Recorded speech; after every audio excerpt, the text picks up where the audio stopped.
Alors, je vais vous montrer dans cette vidéo un mélange entre la notion de programme de calcul et l'utilisation de Scratch. Donc là, on a rentré un programme de calcul sous Scratch. Alors vous allez voir que pour ce qui est des calculs, on va retrouver les mêmes mécanismes que lorsqu'on a un programme écrit sur feuille classiquement. En fait, la seule difficulté, et c'est ce qu'on va faire là, c'est comprendre comment sont écrites les commandes. En fait, le lien entre la commande qui est écrite et le calcul qu'on doit faire. Pourquoi c'est quand même un programme de calcul. Voilà, avec là la difficulté. Je pense qu'en faire un, c'est suffisant déjà pour avoir compris le concept, même si on en fera d'autres dans le courant du mois. Alors, première commande, c'est écrit demander, entrer un nombre et attendre. En fait, cette commande, quand on la saisit dans un programme, ça va faire en sorte que lorsqu'on lance le programme, il nous demande entrer un nombre. Justement, le nombre que bien souvent la question va nous demander de tester. Ici, la question 1, c'est écrit que vaut ce programme si on entre 4. Donc on comprend que dès le début, le programme va nous dire quel est le nombre que tu veux tester. On va rentrer 4. Donc on tape 4. Et où est-ce que va se retrouver ce 4 qui vient d'être saisi? Eh bien, dans la commande réponse. Justement, il est stocké là-dedans. Il faut comprendre que là, qu'est-ce que dit cette commande? Mettre X à réponse. Donc X, c'est en gros notre première étape. Enfin, notre première étape, c'est véritablement cette commande-là. Où en fait, on va rentrer ici 4, qui est stocké dans réponse. Puis vient la commande qui est là, qui dit mettre X à réponse. Donc X va prendre quelle valeur? Eh bien, ce qu'on a mis dans réponse, c'est-à-dire 4, ce qu'on a saisi. Donc X vaut 4.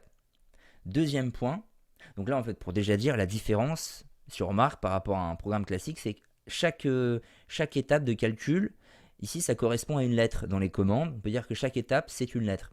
Donc là, l'étape où X vaut 4. Et après, on a mettre Y à X fois 6. Donc Y va être égal à X fois 6.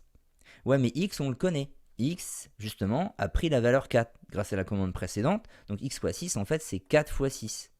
On remplace X par 4, et donc Y vaut 24. Voilà, on connaît Y. Et dernière étape, ce qu'on appelle résultat. Eh bien, résultat, il va prendre la valeur Y plus 5. Donc, résultat va être égal à Y plus 5. Ouais, mais Y, on le connaît, on l'a calculé avant. C'est 24, donc c'est 24 plus 5 le résultat, c'est-à-dire 29. Voilà, on a trouvé le résultat final. Donc c'est quand même le même fonctionnement qu'un programme de calcul avec la spécificité des lettres. Je le dis, en ayant fait un, on a à peu près compris le concept. On en fera d'autres un peu plus techniques, c'est tout. Donc on voit avec la question 2, écrire cette fois-ci l'expression. Donc justement, quand on écrit l'expression d'un programme, on rentre X, et ça tombe très bien, c'est X ici, déjà à l'étape. Donc en gros, on imagine, on entre X, donc le nombre qui est saisi, c'est X. Ça, c'est stocké du coup dans réponse. Mais justement, X va prendre la valeur, X, on a rentré X. Donc on entre X, ça reviendra à dire ici que X va être égal à X, super.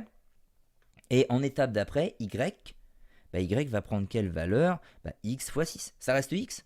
En fait, ils sont déjà presque en train de nous écrire l'expression quand ils font ça. C'est-à-dire, là on peut le retourner comme ça, 6x. Y, ça vaut 6x. Et enfin, résultat, bon je vais abréger en R, donc le résultat, il est égal à Y plus 5, mais Y c'est 6x. On reprend la valeur du dessus, comme on l'avait fait là. Donc c'est 6x plus 5. Bon, je résume, si j'entre X, le résultat me donne 6x plus 5. Voilà, on a trouvé l'expression finale. Vous voyez bien finalement que c'est à peu près la même chose que lorsqu'on a un programme qui n'est pas donné avec Scratch. Voilà.